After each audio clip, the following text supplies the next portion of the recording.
$38 billion United States dollars ndo GDP yeZimbabwe mugore rapfuura iri ra2023. GDP, Gross Domestic Product. Kanomborevei kashoko ikaka? Takada kubvunza namazvikokota venyaya dzeupfumi. Vanotaura vachingoti GDP. Hamupedze kutaura sina kuti GDP. Kanomborevei kashoko ikaka kune munhu ari kwamatsikarima, kurushinga, ari kwaMutindo, kuGuruve uko, ariko kuBhikita kwaNgorima, ari kumaPisa, kumaToposi, ari kune dzimwe nzvimbo dzakangosiyana-siyana muno muZimbabwe. GDP. Zita rangu ndinonzi Nigel Jack. Ndiri mutori wenhau, mungati journalist muchirungu, uye kuti basa rangu nderekugadzira maprograms kana kuti zvirongwa zvine chekuita nekufambiswa kwemashoko.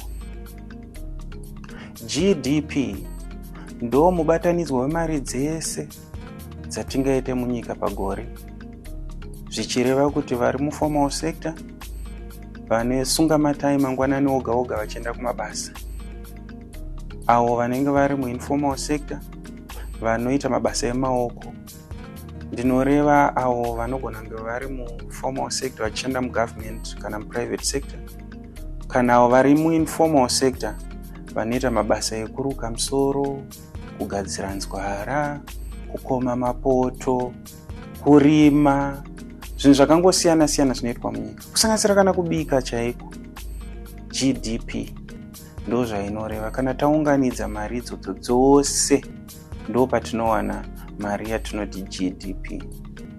Kukura kwayo kunowanzoreva kuti nyika iyoyo ine utano panhau dzeupfumi, kana kuti upfumi hwayo hwakanaka. Dzimwe nyika kana kuti vamwe vanhu vedzimwe nyika vanogona kuenda ikoko kunoinvesta kana kuti kunotanga mabhizimisi ikoko, nokuti vanenge vachiona kuti kunoitwa mari.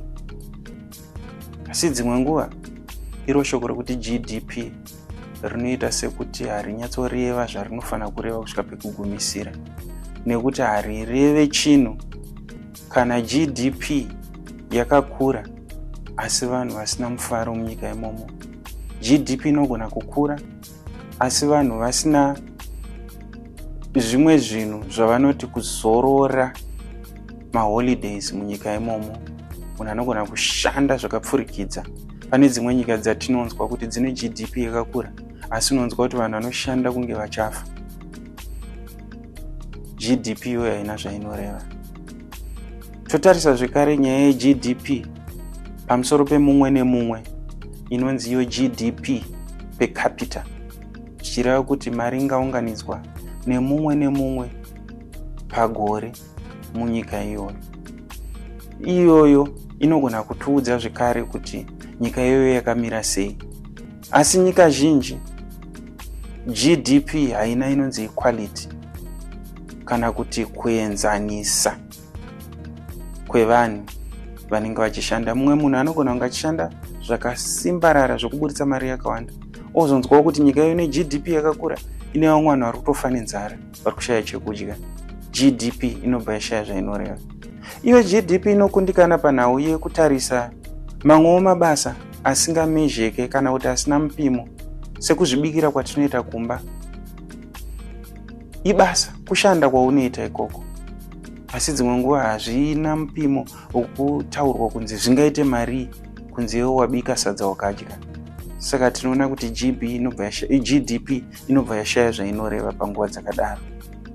Asi zvisisinei, iyo GDP inongotipawo mukana wokungozivawo kuti nyika ingange yakadii panhau dzeupfumi. Ndinotenda zvikuru. Ngatisanganei zvekare muzvikamu zvinoteera, asi musakanganwa kudzvanya subscribe button kuti tirambe tichionana muchirongwa chino. Musakanganwa zvekare kulaika, musakanganwa kushare nehama dzenyu mavhidhios akadai anodzidzisa.